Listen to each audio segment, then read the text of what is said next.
Como ya habíamos visto en clases anteriores, la administración a través del tiempo ha evolucionado. No solamente ha evolucionado en cuanto al conocimiento, sino también en cuanto a la parte ética. Y la parte ética influye en los administradores porque tienen que tener un buen comportamiento dentro de la empresa. El uso de la tecnología también. La administración en el siglo XXI utiliza bastante la tecnología. Además, contempla el cuidado del medio ambiente.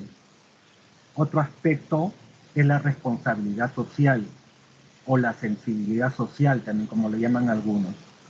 Entonces, todos esos elementos que les acabo de mencionar los vamos a ver uno a uno.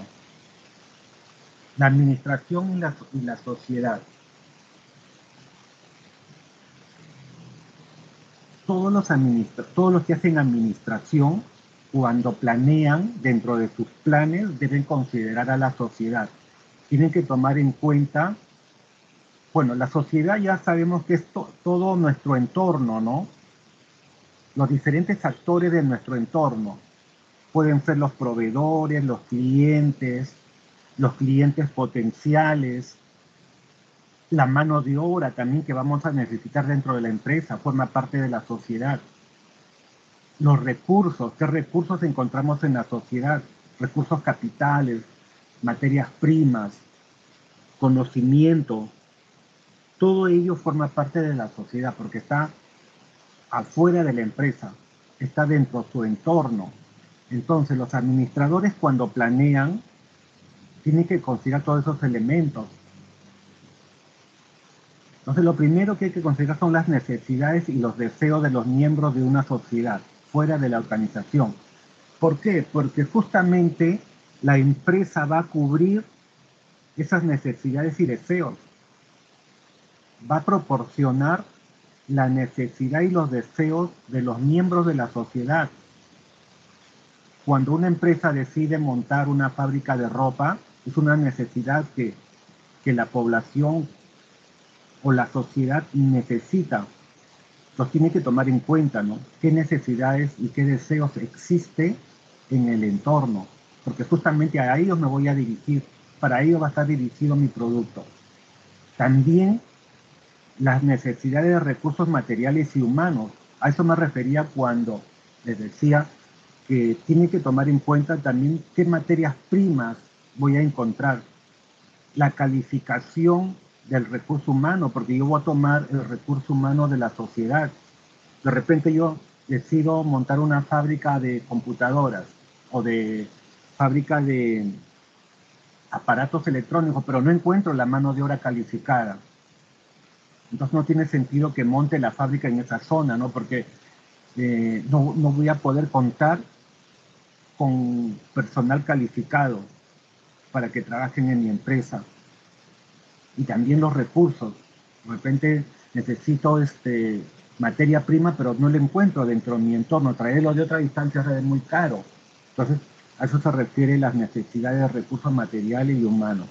Y obviamente la tecnología y otros requisitos del entorno. Hay que considerar bastante la tecnología, porque si yo quiero montar una fábrica de computadoras o de equipos mecánicos y no tengo la tecnología necesaria, un poco difícil, ¿no? Y también otro a considerar son los capitales, el dinero, que exista fuentes de financiamiento, los bancos, por ejemplo, ¿no? Que tenga a la mano para hacer mis transacciones, para por medio de los bancos también hacer mis depósitos, porque ahora muy poco las empresas se utilizan en efectivo, ¿no? En economía vimos de que las empresas modernas se caracterizan por el uso extensivo del dinero en todas sus formas. ¿Se acuerdan? Una de las primeras clases, aparte de la especialización, ¿no? Las empresas modernas utilizan la especialización, la producción a gran escala y el uso extensivo del dinero en sus diferentes formas de pago. Eso fue lo que vimos en economía. Ahora, la forma de pago puede ser por tarjetas, por pagarés, por cheques, el pago electrónico. No necesariamente tiene que ser mediante el billete, ¿no? Eso también es otra Eh, de las... Sí, Ingeniero, disculpe, ¿cómo el uso extensivo? el uso extensivo del dinero, las diferentes formas del dinero, las diferentes formas del dinero. Ahora, ahora es lo más común, las tarjetas, ¿no? Tarjeta de crédito, de débito, el pago electrónico, o también con pagarés, con cheques, cheques de gerencia, son formas de pago. A Ah, eso se, ok. a eso se le llama el uso extensivo del dinero. Eso lo vimos en economía. No necesariamente ahora todo es pago en efectivo. Ahora muy poco se paga en efectivo. Por seguridad y otra porque también facilita el pago del cliente. Tú puedes cobrar con la tarjeta de crédito y lo sacas de apuro al cliente porque no necesariamente él debe contar con efectivo. Sin embargo, aprovechas que existe una tarjeta de crédito, ¿no? La que paga con la tarjeta de crédito es un préstamo que le da la financiera al cliente, ¿no? Cuando es pago con tarjeta de crédito, pero hay tarjeta de débito. La tarjeta de débito es que tú tienes ahorros y estás haciendo uso de esos ahorros y con eso estás pagando.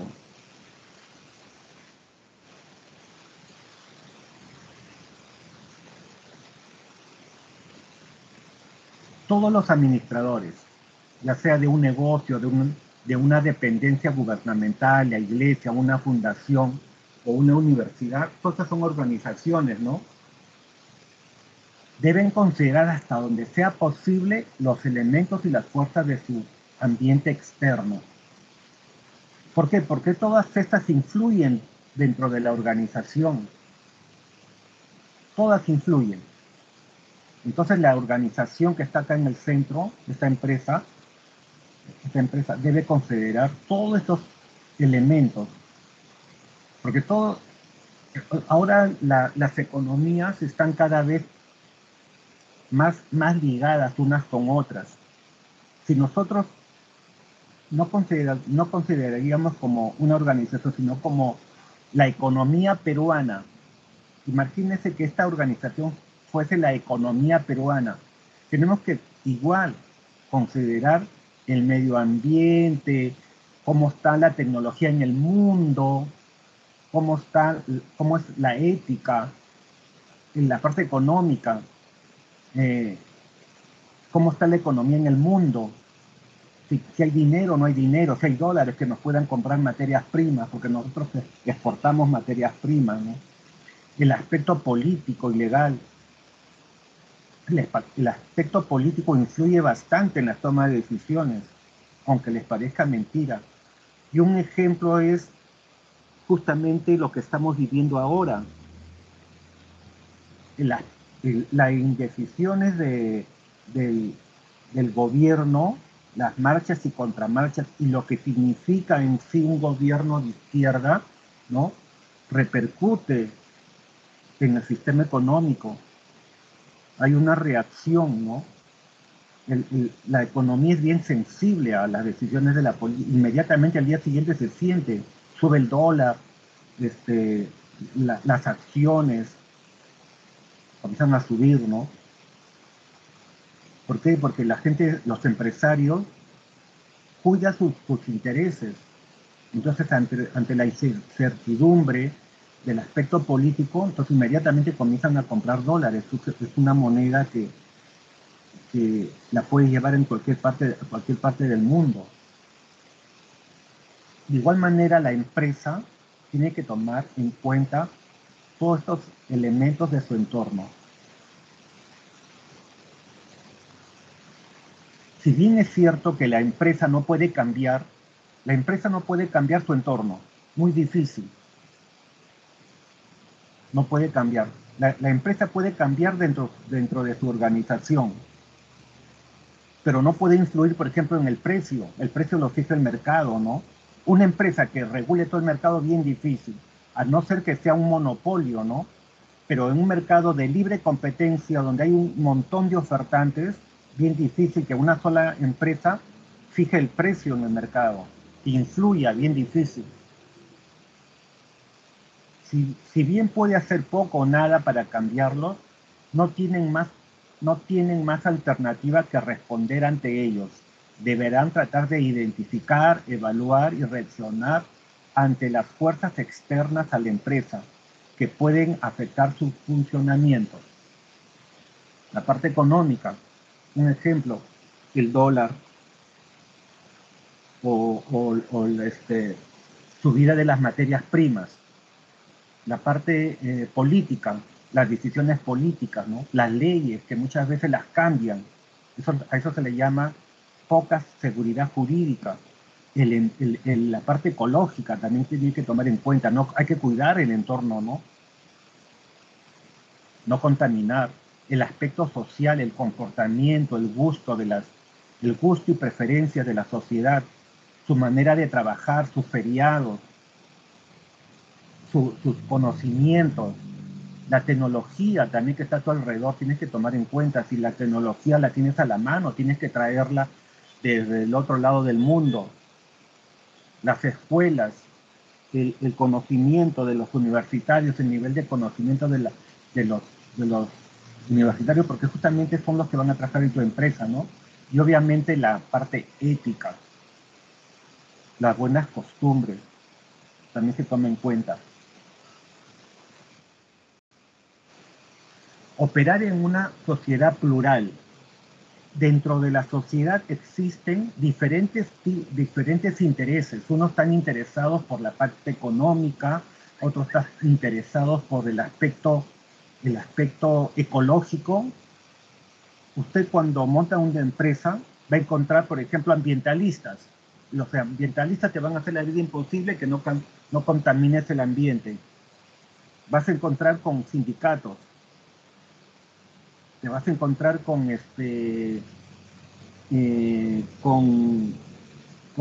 gremios que tengan que ver, por ejemplo, con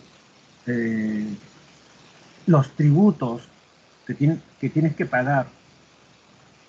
Entonces, con ellos hay que transar, hay que llegar a acuerdos. Los administradores operan en una sociedad plural, donde muchos grupos organizados representan distintos intereses. Cada uno influye sobre los otros. Claro, los ambientalistas también buscan influir sobre el empresariado, ¿no? Sobre aspectos de contaminación, por ejemplo. Los ambientalistas también influyen sobre los consumidores. Te dicen que no contamines la playa, que no botes tus desechos que vayan a parar al mar.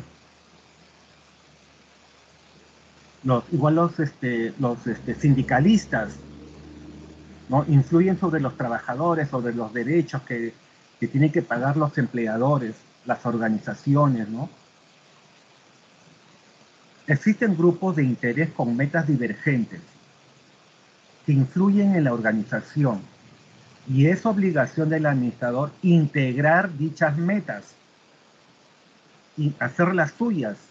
Hay que integrarlas, esas metas, porque no te puedes desligar de esos grupos. No te puedes hacer de los oídos sordos, porque tarde o temprano te van a hacer la vida imposible. O de repente te van a poner multas. Claro, si está reglamentado, ¿no? Por ejemplo, si contaminas el medio ambiente y el Ministerio del Medio Ambiente o la Dirección del Medio Ambiente del Ministerio de la Producción, inmediatamente te detecta y te multa, ¿no? Trabajar en una sociedad plural supone varias aplicaciones para el negocio. Varias implicaciones para el negocio. Diversos grupos, como los ambientalistas, mantienen equilibrio de poderes en el negocio. Los intereses del negocio pueden expresarse mediante grupos de representantes, como las cámaras de comercio. Claro, Ahora, ustedes me preguntarán, profesor, pero la empresa también tiene sus propios intereses, ¿no? ¿Qué intereses? Por ejemplo, que el Estado no les imponga impuestos, que no les ponga trabas. Entonces lo que tiene que buscar la empresa es formar parte de una cámara de comercio. La cámara de comercio la cámara de comercio de construcción civil, la cámara de comercio de los textiles, o también como la Sociedad Nacional de Pesquería. Forman parte de la Sociedad Nacional de Pesquería. Y justamente a través de la Sociedad Nacional de Pesquería se hacen llegar los reclamos de las empresas pesqueras, sus intereses, ¿no?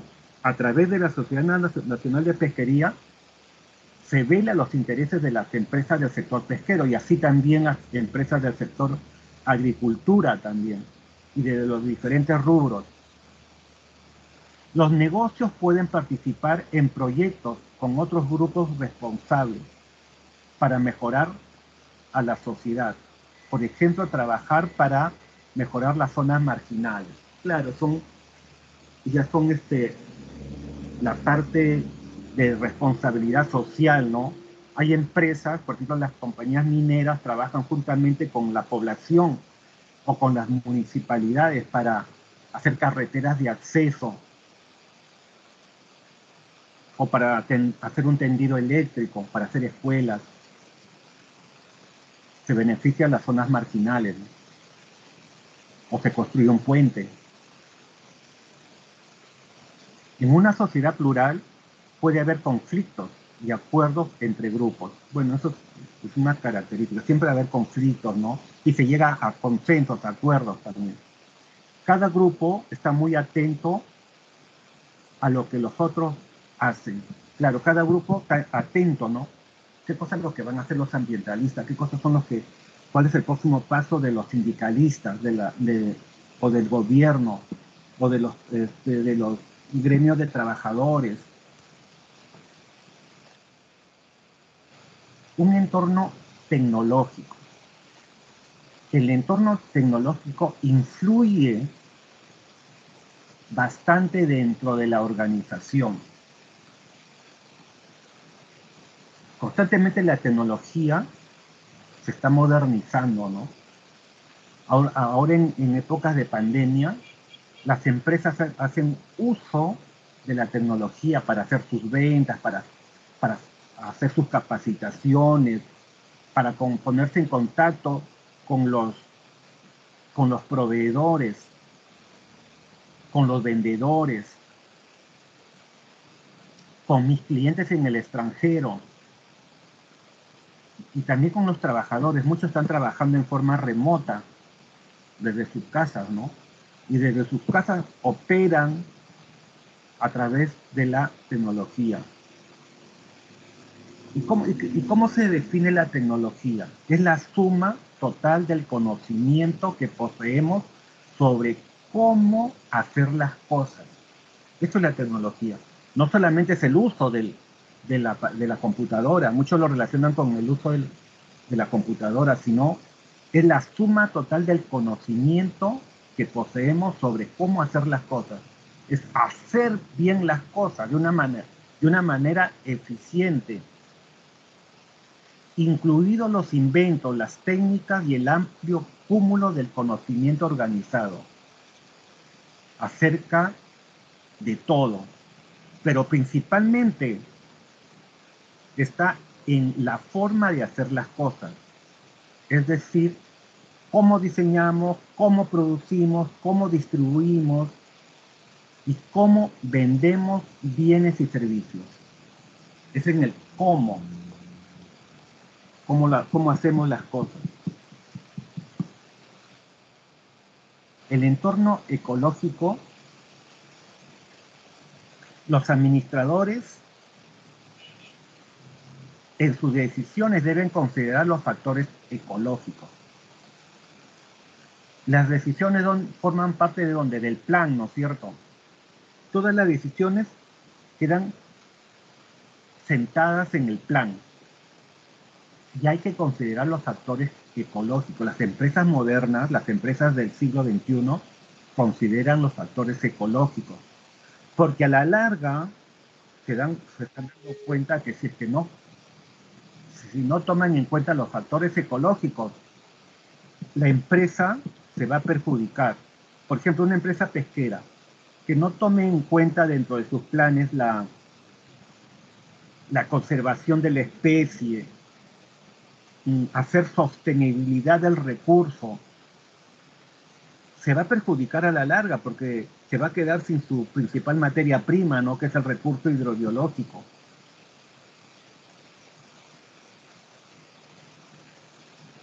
No solamente lo hace por cuidar la ecología, sino por cuidar también su permanencia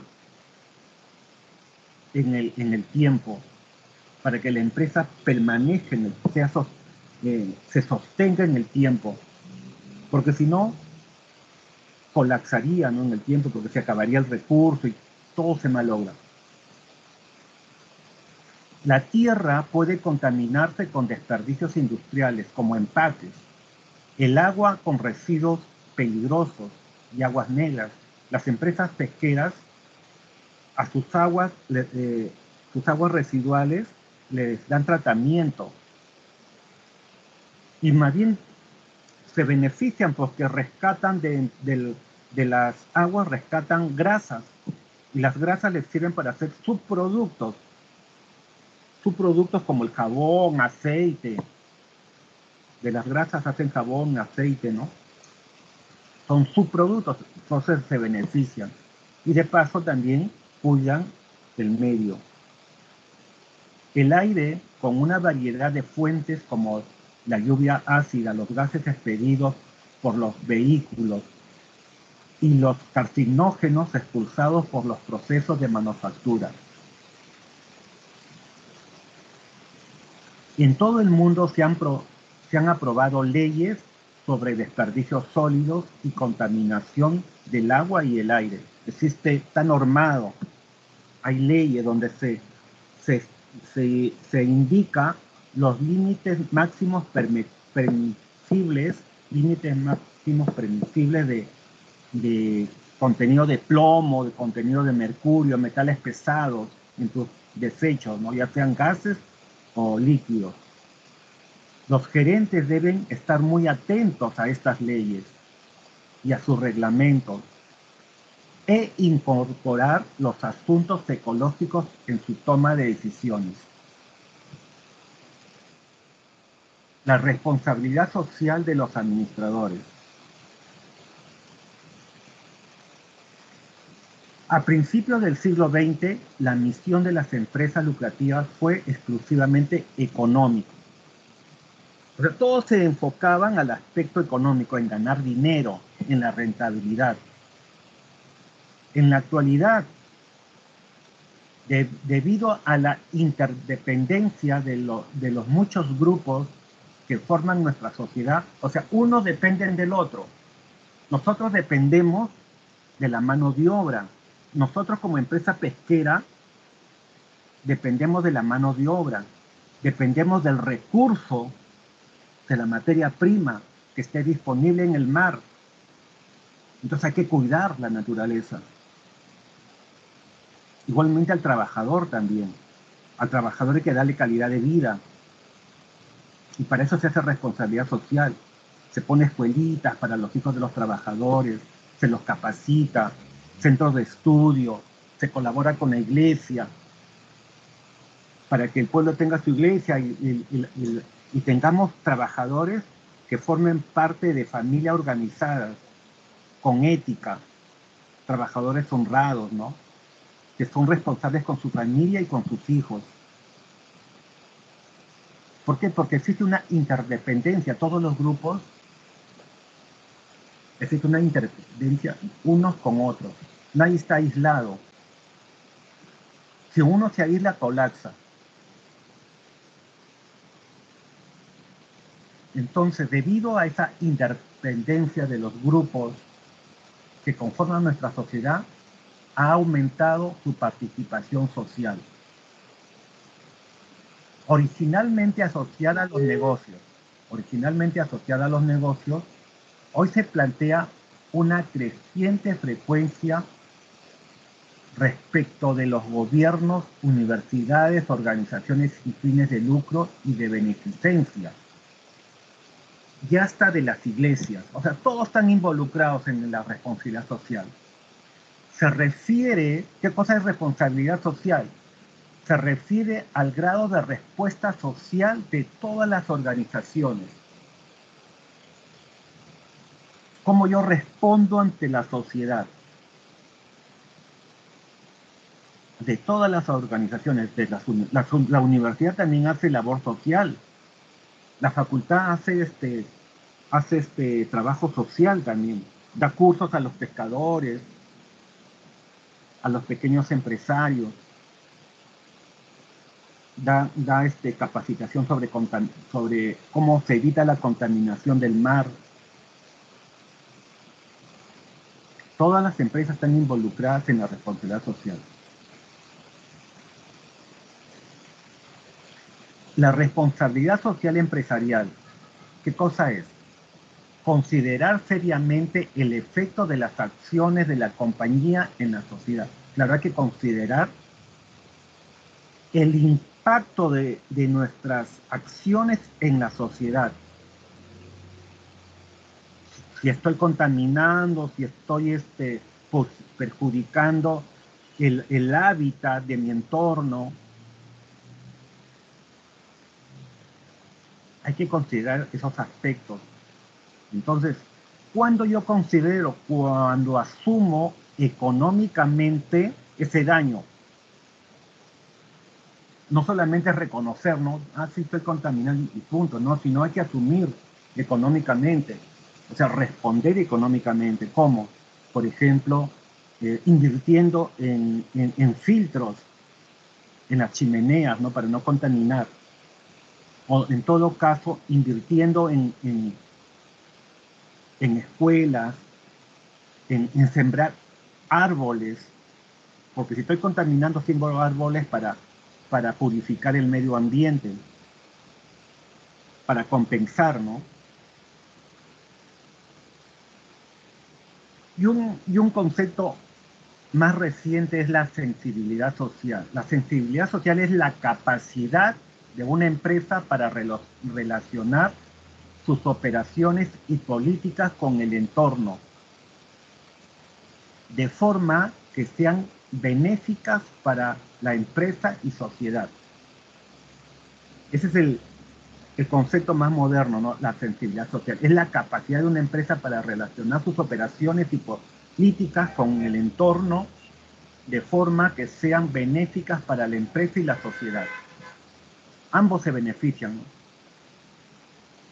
La principal diferencia entre responsabilidad social y sensibilidad social es que la última supone acciones y formas de instrumentar la respuesta de la empresa. Claro, ya va más allá, ¿no? Sino que en la sensibilidad social ya hace acciones, toma medidas efectistas para mitigar el impacto social.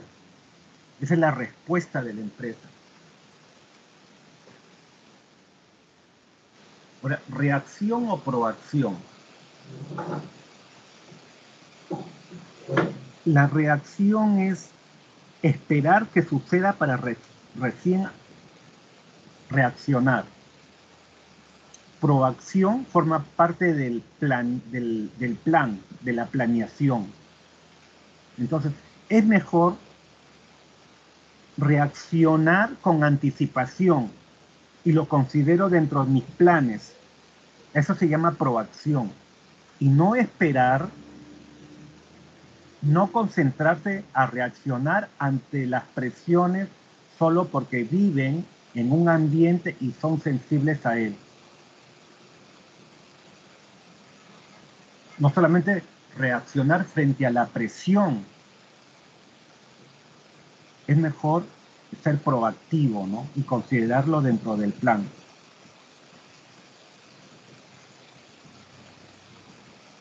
deben disponer de medios que se anticipen a ellos mediante pronósticos. Ese es el proactivo, disponer de medios que se anticipen a ellos mediante pronósticos. Uno debe pronosticar el impacto negativo, ¿no? Y disponer los medios necesarios para ese impacto, ¿no? Tomar las medidas. Una compañía alerta no debe esperar hasta que su producto sea obsoleto y las ventas caigan antes de lanzar otro nuevo o mejorado. No debe esperar eso. Se tiene que innovar. O sea, no hay que esperar que te digan tu producto ya está obsoleto. Una dependencia gubernamental no debe esperar a que sus reglamentos y procedimientos sean obsoletos. Tiene que estar investigando y actualizarse, ¿no? Que las leyes no sean obsoletas, que no sirvan, sino hay que ir actualizándolas, modernizándolas a la situación actual. Si, por ejemplo, ahora se contamina bastante con la lluvia ácida, las leyes tienen que estar contemplando las lluvias ácidas.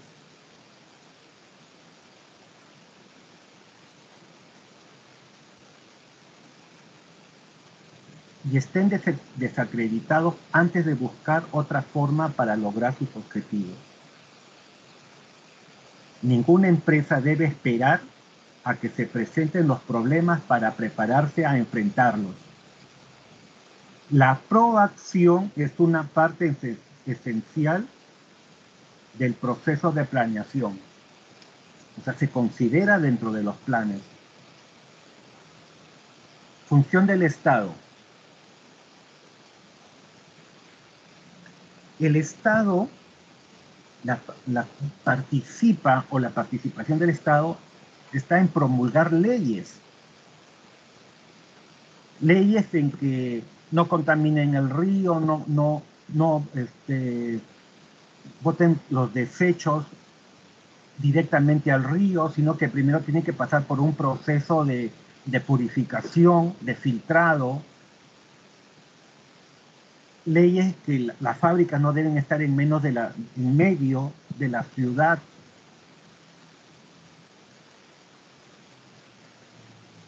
Entonces, esa es la participación del Estado, promulgar leyes, ¿no? A través del Congreso, en defensa de la ecología y en defensa como del consumidor o de la sociedad. Sin embargo, varios administradores de compañías lucrativas se han beneficiado al hacer algo por solucionar los problemas sociales. Y acá está lo que les decía hace un momento, ¿no? Por ejemplo, obteniendo ganancias al filtrar los contaminantes de chimeneas y vender o utilizar los residuos recuperados. Claro, en el caso, por ejemplo, de las empresas pesqueras, esas aguas residuales las filtran y obtienen grasas. Esas grasas las venden para fabricar jabones, para fabricar combustible. Le dan un segundo uso, o en todo caso la empresa fabrica un subproducto. Otras han logrado ganancias al construir edificios de departamentos de bajo costo en áreas económicamente deprimidas. En otras palabras, aunque la sociedad requiere del apoyo de la legislación para emprender mejoras, contribuir a la solución de los problemas sociales no siempre supone gastos netos. Claro, las empresas deben ser conscientes que al hacer responsabilidad social no es un gasto, no son gastos netos, no siempre supone gastos netos, sino también la empresa se beneficia con el negocio. Por ejemplo, con lo que les decía, ¿no? Rescatar las grasas y darle un uso a esas grasas, sirve para materias primas, para hacer jabones, aceites, lubricantes. Ética en la administración. Esa es otra de las características de las empresas modernas, las empresas del siglo XXI. Es la ética en la administración. Todas las personas estén en compañías, en el gobierno, la universidad o cualquier otra organización, se preocupan por la ética. Ahora, ¿qué cosa es la ética? La ética es la disciplina que trata de lo que es bueno y es malo, desde el punto de vista del deber y la obligación moral. Lo que no debes hacer, lo que no, evitar las coimas, los sobornos, ¿no? En el caso que estés en el gobierno, dentro de la compañía, no robarle a la empresa, no robarle dinero, no robar los clientes. Muchos entran a trabajar y terminan llevándose los clientes, forman una empresa igual y se llevan los clientes. Eso no es ético, ¿no? La ética empresarial se refiere a la verdad y justicia relacionada con varios aspectos, como las expectativas de la sociedad. ¿Qué expectativas tiene la sociedad? ¿No? Uno debe tener un comportamiento ético. La competencia equitativa, la competencia leal.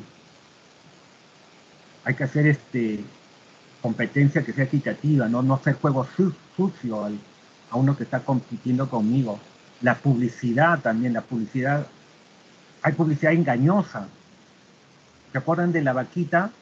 Y no era leche de vaca, sino era de soya. Entonces es una publicidad engañosa, no es ético. Las relaciones públicas, la responsabilidad social. Y hay que respetar la autonomía del consumidor. No hay que obligarlo, no hay que presionarlo. El consumidor es autónomo. ¿Te compra o no te compra? Y el comportamiento corporativo en el país de origen y el extranjero. O sea, el comportamiento como empresa. El comportamiento como empresa en el país de origen o en el extranjero, ¿no? Tiene que tener un buen comportamiento como empresa en su conjunto. Teorías éticas. Los administradores compiten por información del mercado, o también internamente los jefes compiten por ser líder, porque a quién no le gustaría llegar a ser gerente general. Entonces las gerencias que están por debajo aspiran a ser gerente general de toda la empresa. Entonces entre los gerentes compiten, también compiten por los recursos, ¿no? Los recursos que están afuera en el entorno. Entonces, la posibilidad de que surjan conflictos es muy alta. Conflicto entre los gerentes, conflicto entre mis proveedores, a quién le compro, a quién no le compro, no van a surgir conflictos.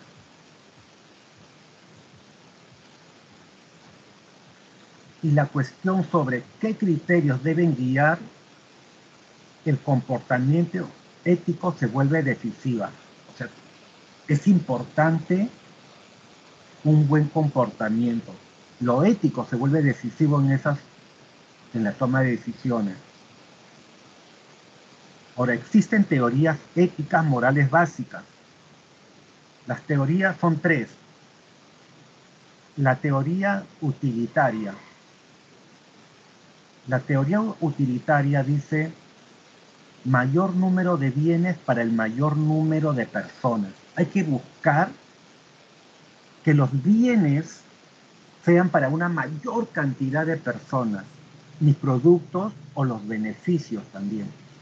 No solamente para unos cuantos, para el mayor número de personas. Si, por ejemplo, vendo un producto de primera necesidad, que se beneficie la mayor cantidad posible de personas.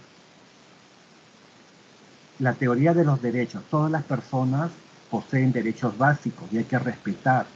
Eso, la teoría de la justicia.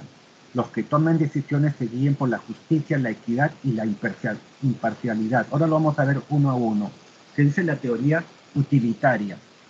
Los planes y las acciones deben evaluarse por sus consecuencias. O sea, lo que yo voy a fabricar, lo que yo voy a producir, tiene que estar dirigido para un mayor número de personas, que se beneficie la mayor cantidad de personas posible. La idea que subyace o subyacente es que planes o acciones deben producir el mayor bienestar para el mayor número de personas, tanto interno como externo a la empresa. Si es interno, que el beneficio sea también para todos los trabajadores, ¿no? O para todos los accionistas, y externo para los proveedores, para los clientes, para los consumidores. La otra teoría, basada en los derechos, sostiene que todas las personas tienen derechos básicos, derechos a la libertad de conciencia, libertad de expresión y juicio justo. Y estos derechos, ¿dónde están? Si son derechos a la vida, derechos humanos, están en la Carta Internacional de los Derechos Humanos. Y otros derechos están dentro de nuestra Constitución. En la mayoría de países, en la Constitución. Por ejemplo, la Constitución dice que todo ciudadano tiene libertad a la propiedad. Si tú, gracias a tu esfuerzo, puedes tener 1, 2, 3, 4, 5 casas. Esa es libertad a la propiedad y se tiene que respetar. Libertad a comprar, a adquirir. Esa es propiedad, comprar. Si tú deseas, te compras un departamento, 2 departamentos, carros. Nadie te puede obligar que debas tener un número determinado de bienes.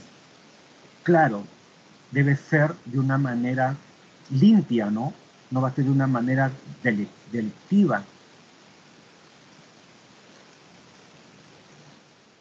También la libertad en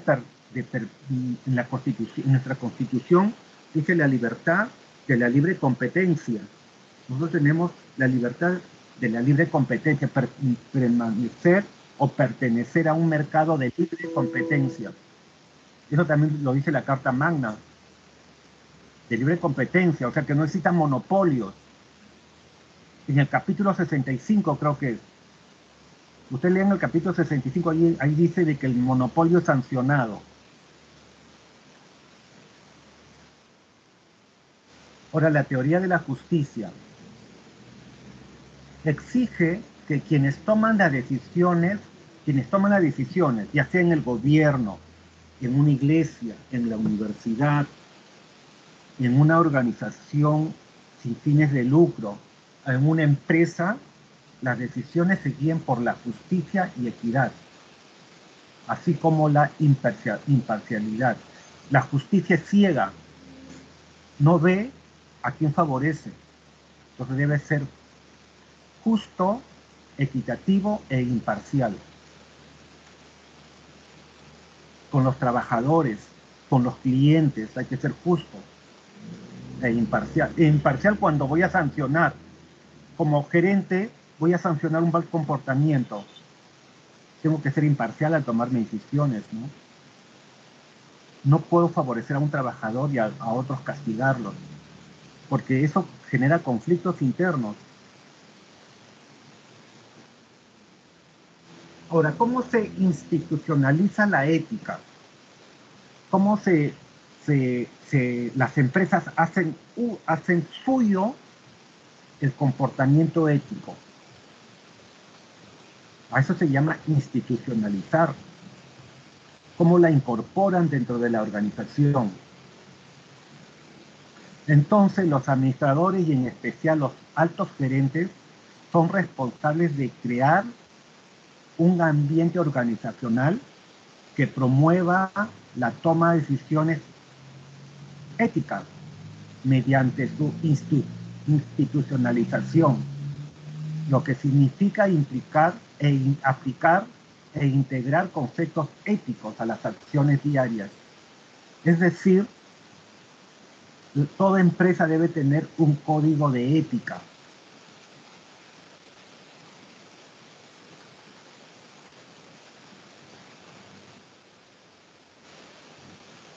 Entonces aquí Purcell y Weber sugieren que esto se logra de tres maneras. De tres maneras puede lograrse dentro de la empresa, o sea, institucionalizar la ética. Una es con el código de ética. El código de ética no es más que un listado de reglas y normas del buen comportamiento. Otra manera es formar un comité de ética formalmente designado, ¿no?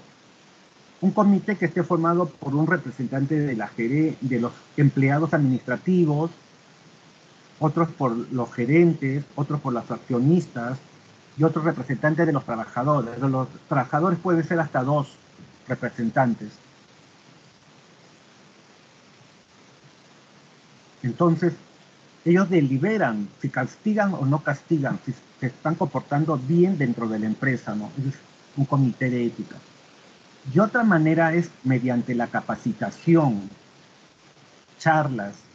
Se contrata a expertos en ética y, ¿no?, una vez al año, 2 veces al año, charlas, ¿no?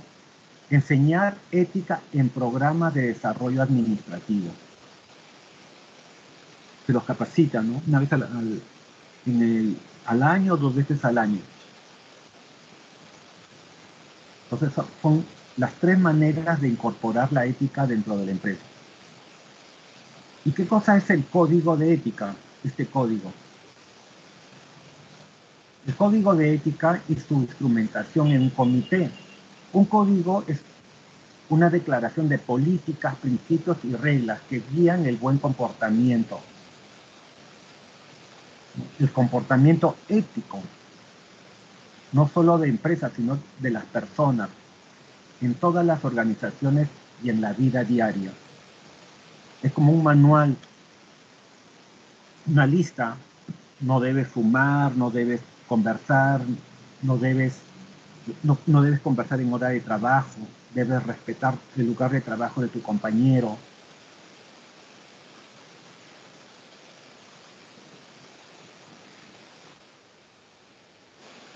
Ahora, ¿qué factores elevan los estándares éticos?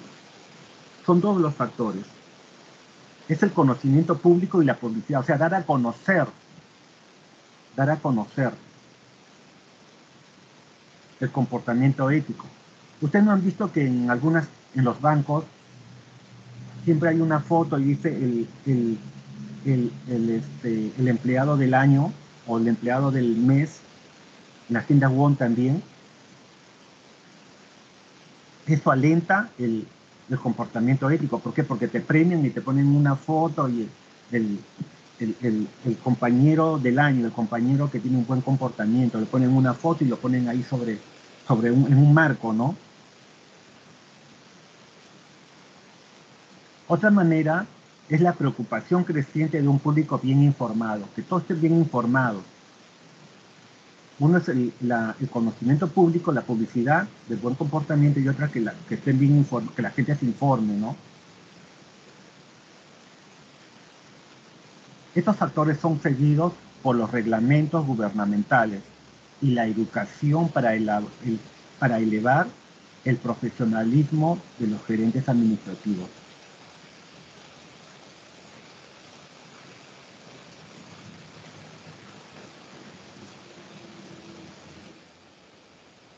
Ahora, otra manera es mediante las denuncias, ¿no? ¿Qué cosa es una denuncia? Una denuncia es que uno se aparta de un mal comportamiento y lo hace público, das a conocer ese mal comportamiento. Ese es denunciar. Cuando tú buscas a un tercero y le das a conocer el comportamiento, el mal comportamiento. Esa es una denuncia. Y te apartas, ¿no? Otra forma de alentar el comportamiento ético corporativo es mediante las denuncias de irregularidades, lo que significa dar a conocer a las organizaciones externas, claro, a una organización externa que puede ser una comisaría, un ministerio, a Indecopi, al Ministerio de Trabajo, las prácticas no éticas de una compañía.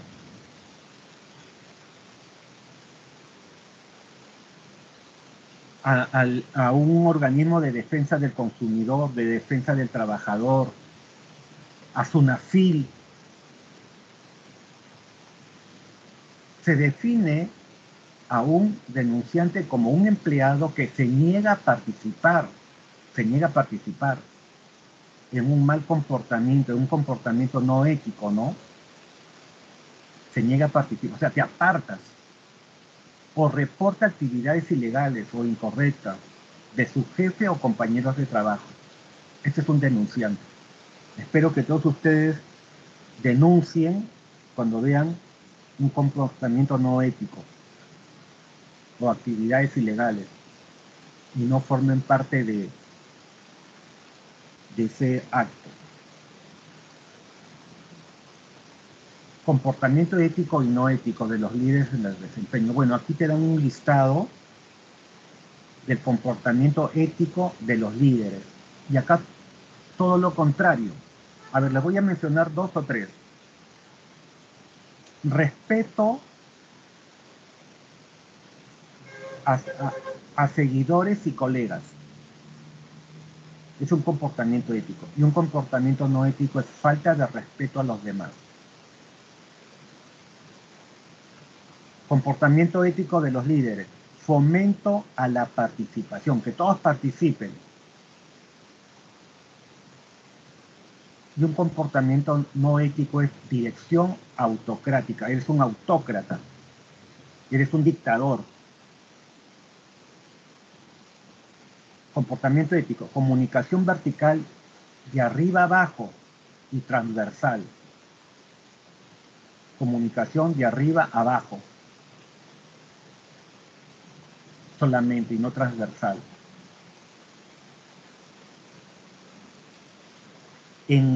Cuando lleguemos a comunicación, ahí vamos a ver cómo es una comunicación transversal.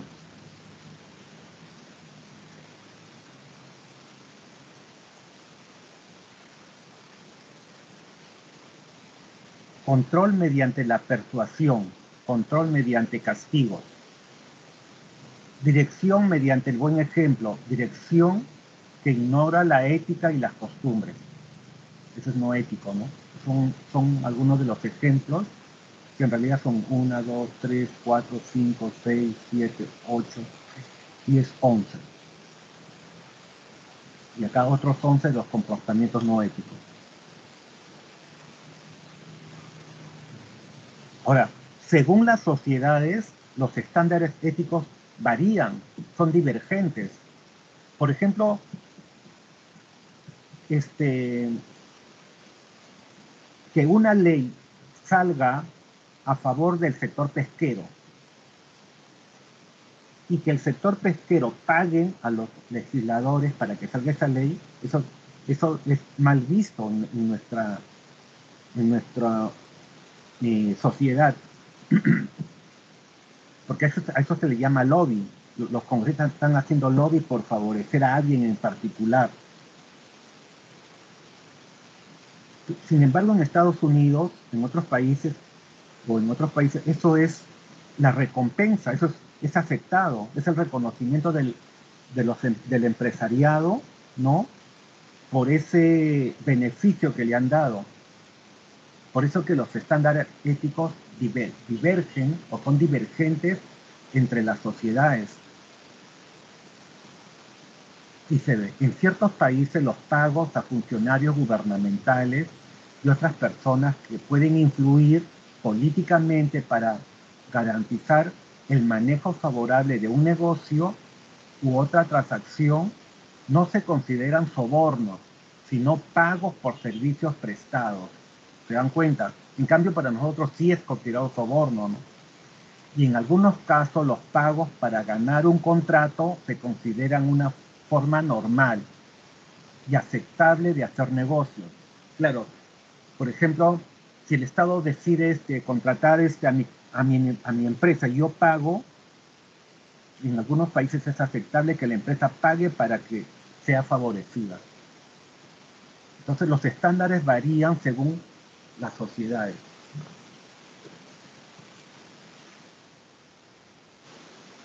La confianza como base de la administración del cambio. Miren, puede existir el código de ética, puede existir responsabilidad social, pero si no existe la confianza, de nada vale. Es la base de la administración del cambio. La confianza es el meollo de la buena comunicación, la colaboración, disposición de cambiar. Por tradición, el concepto confianza se compara con el de integridad, lealtad, atención, cumplimiento de promesas en las relaciones entre y con los individuos. La confianza debe ir más allá de las relaciones individuales y extenderse a la organización mediante la creación de una cultura que trascienda en el liderazgo individual. ¿Se dan cuenta? Entonces, la confianza entre trabajadores, entre jefes y subalternos y jefes, ¿no?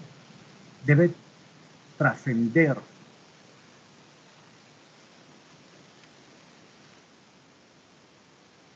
Ya acabamos, ¿consigo?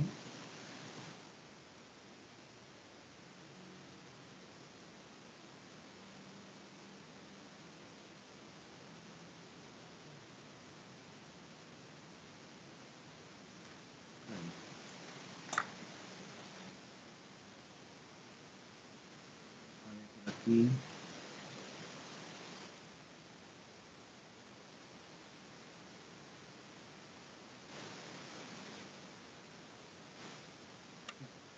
La base del buen funcionamiento dentro de la empresa es la confianza.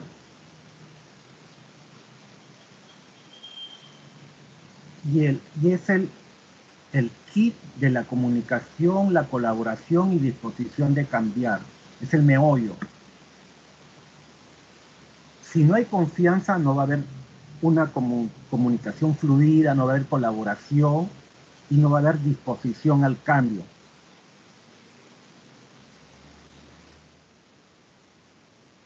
Entonces, esas son las características de las empresas modernas. Las empresas modernas caracterizan por considerar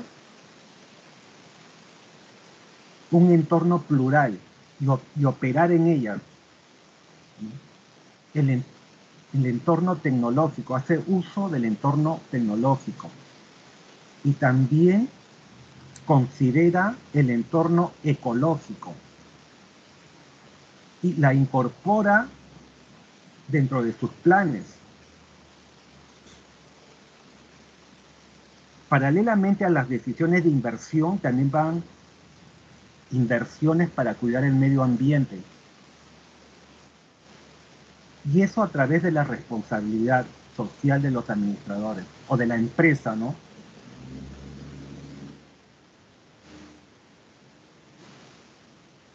Y también toma en cuenta bastante la parte ética,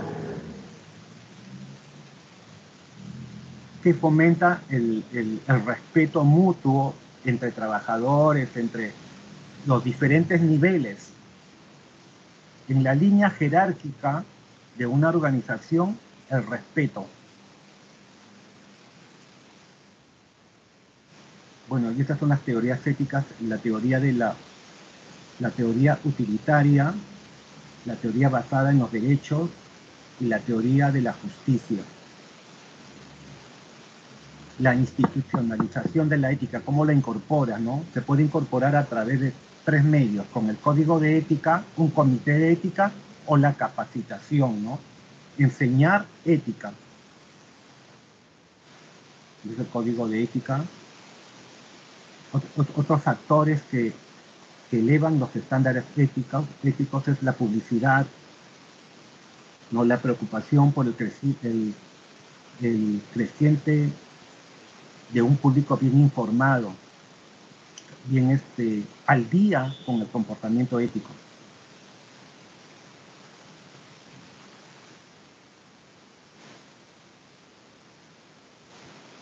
Las denuncias. Bueno, es una diferencia entre un comportamiento ético y un comportamiento no ético. Y la confianza. Eso es todo, chicos. Esas son las características de las empresas modernas. Le dan una leída y también he subido las copias en la clase número 4 en el Teams. ¿Tienen alguna pregunta?